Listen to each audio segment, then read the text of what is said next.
दो, एक सेब दो, पपीता दो, तुम जो फलहार कर रहे हो, चाहे तुम मोरधान पा रहे हो, चाहे तुम जो सामग्री पा रहे हो, और वो थोड़ा सा दो, पर गौ माता को उस दिन फलहार दो। अगर एकादशी का आपका व्रत है तो। पर दोष है आपने एकादशी का व्रत तो करा, पर सामने गाय आई ना तो आपने फलहार नहीं दिया, रोटी ही दी है, रोटी ही दी है। डब्बे में से निकाल के ले गई, गाय आई है रोटी देना, देओ मना नहीं। बाकी के दिन आप आपके बेटे से कह दो रोटी दिया बेटा जा, पर आप अपने हाथों से, आपका व्रत है तो आप फलहार आप कर रहे हो, तो फलहार का ही दान गौ माता को दीजिए।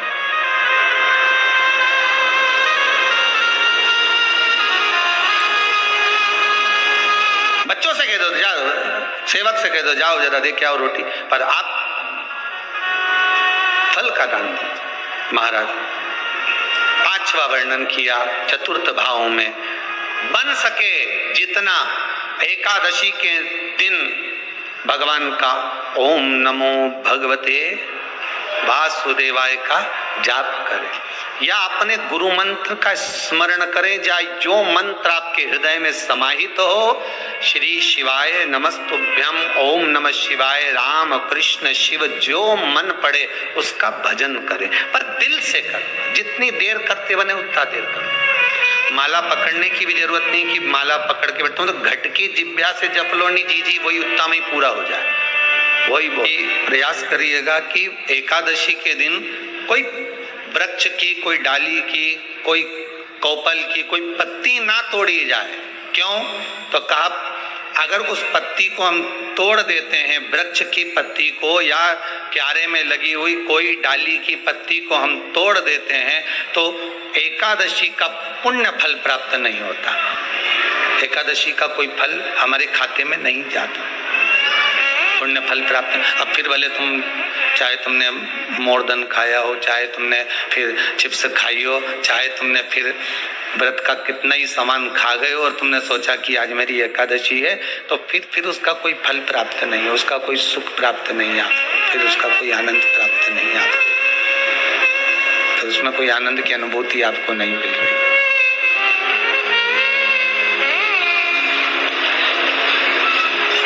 फिर उसमें कोई फल की प्राप्ति आपको नहीं हो रही। आस्था चैनल के माध्यम से जितने भी एकादशी करने वाले हैं और चतुर्थी का व्रत करने वाले हैं, बहुत ध्यान से आज की कथा सुनना कि एकादशी का आपसे आपके बच्चे पूछेंगे, मम्मी हम भगवान विष्णु का दर्शन करते हैं, हम राम जी का दर्शन करते हैं, हम कृष्ण भगवान का दर्शन करते हैं, हम भवानी माता का दर्शन करते हैं, हम शंकर जी का दर्शन करते हैं, हम सारे देवी देवताओं का दर्शन करते हैं, पर ये एकादशी माता तो कभी नजर ही नहीं आती। पूछेंगे कि नहीं पूछेंगे कि तुम जिस एकादशी का व्रत करते हो, इनका जन्म कहां से हुआ, कहां जन्मी थी? एकादशी की जन्म स्थली कहां है? भाई भगवान कृष्ण की जन्मस्थली तो मथुरा है, श्री राम जी महाराज की जन्मस्थली बोल दो जम के अयोध्या है।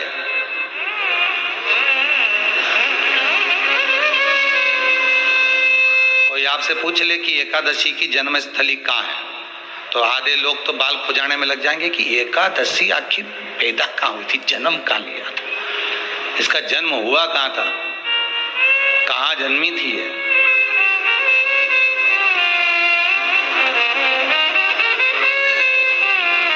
इसका जन्म स्थल है कहाँ? और अगर मान लो जन्म स्थल एकादशी का है,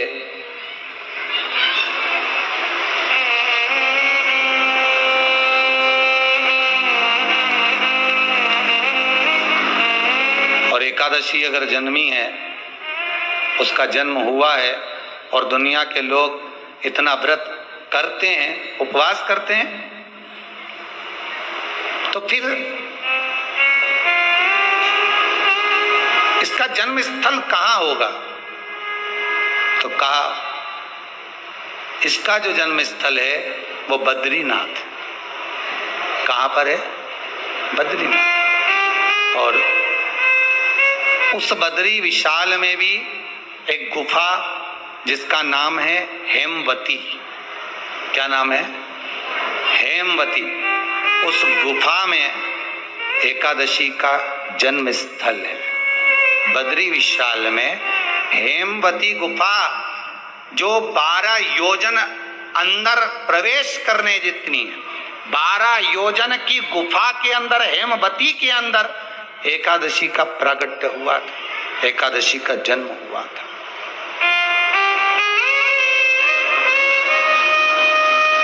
अब तो बता सकते हो ना कि कोई पूछे कि राम जी का जन्म अयोध्या में हुआ, भगवान कृष्ण का जन्म मथुरा में हुआ, और कोई पूछ ले आपका जन्म कहाँ हुआ, था अपन कह सकते हैं सीहोर में हुआ हमारा।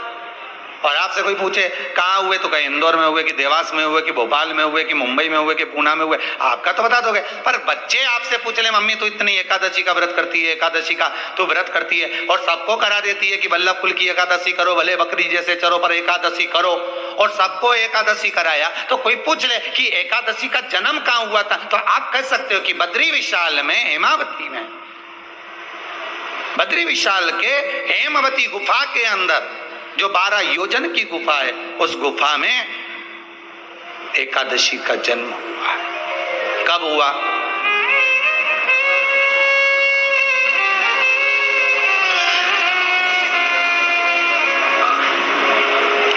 जन्म होने का कारण, राम जी के जन्म होने का कारण था रावण का संहार। भगवान कृष्ण के जन्म होने का कारण था कंस का संहार। नरसिंह भगवान के जन्म होने का कारण, प्रकट होने का कारण था हिरण्यकशिपु का संहार। वराह भगवान के प्रकट होने का कारण था कि पृथ्वी को जल पर लाकर ठहराना, हिरण्याक्ष का संहार।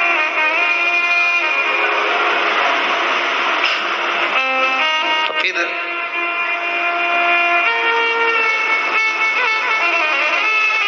इसके जन्म का कारण क्या है?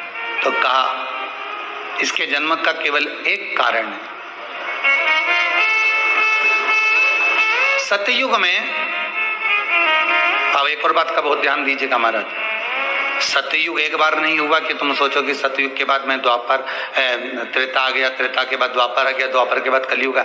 एक सतयुग नहीं है, एक त्रेता नहीं है, एक द्वापर नहीं है, ना जाने कितने कितने सतयुग निकल गए, ना जाने कितने कितने द्वापर, त्रेता, कलयुग, ना जाने कितने निकल गए।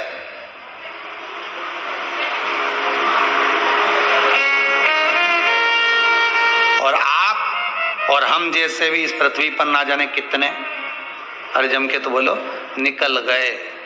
पृथ्वी वहीं की वहीं है, जिस मकान में रहते हो वो मकान भी वहीं की वहीं है, बस कभी कभी एकदम फ्लैट हो जाता है, फिर उस पर वापस बन जाता है, फिर क्लीन, फिर बन गया, फिर क्लीन, फिर बन गया। ना जाने कितने कितने कितने कितने जन्म हम ले चुके हैं, और हमारे भी आगे कितने जन्म होते रहेंगे। जमीन वहीं की वहीं रह जाएगी और अपन चले, बस वो जगह वहीं रह गई। जो पहले परदादा जी की थी, दादाजी को मिल गई, दादाजी की थी, पिताजी को मिल गई, पिताजी की थी, उनके बेटे को मिल गई, उनके बेटे से उनको बेटों को मिल गई। मिलते मिलते मिलते मिलते कब वो जमीन भी बिक गई समय की अवस्था में, फिर दूसरे की हो गई, और हम सोच कर रह गए कि ये हमारा है, हम इसके लिए लड़ाई करें, झगड़ा करें। हम केवल इस जमीन के लिए, जरा सी प्रॉपर्टी के लिए अदालत में खड़े, अपना समय बर्बाद कर दिया, और जो पाना था वो छोड़ दिया।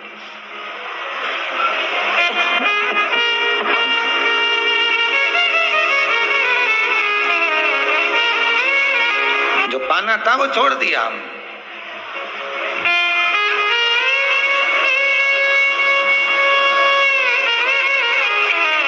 असली रजिस्ट्री तो ये शिव महापुराण की कथा है, जिसमें बैठकर आप 3 घंटा भगवान की भक्ति को जो धारण कर रहे हो, 3 घंटा जो भगवान की कथा को आप श्रवण कर रहे हो, 3 घंटा जो भगवान की भक्ति में आप डूबे हुए हो, 3 घंटा जो भगवत स्मरण में आप लगे हुए हो, बस यही असली रजिस्ट्री है, यही वहां काम आने वाली है। इसके सिवाय कुछ काम नहीं आएगा। धन दौलत माल खजाना सब पड़ा की पड़ा रह जाना,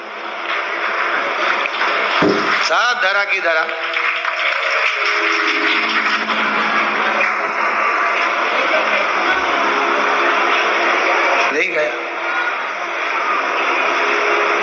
एक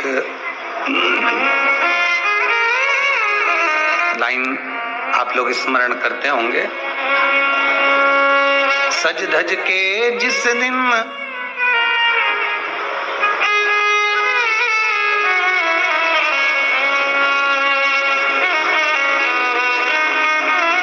सज धज के जिस दिन मौत की शहजादी आएगी, न सोना काम आएगा न चांदी आएगी। अलमारी में दरा की दरा रह जाएगा, लॉकर में पड़ा की पड़ा रह जाएगा। लॉकर में पड़ा की पड़ा है, अलमारी में धरा की धरा है।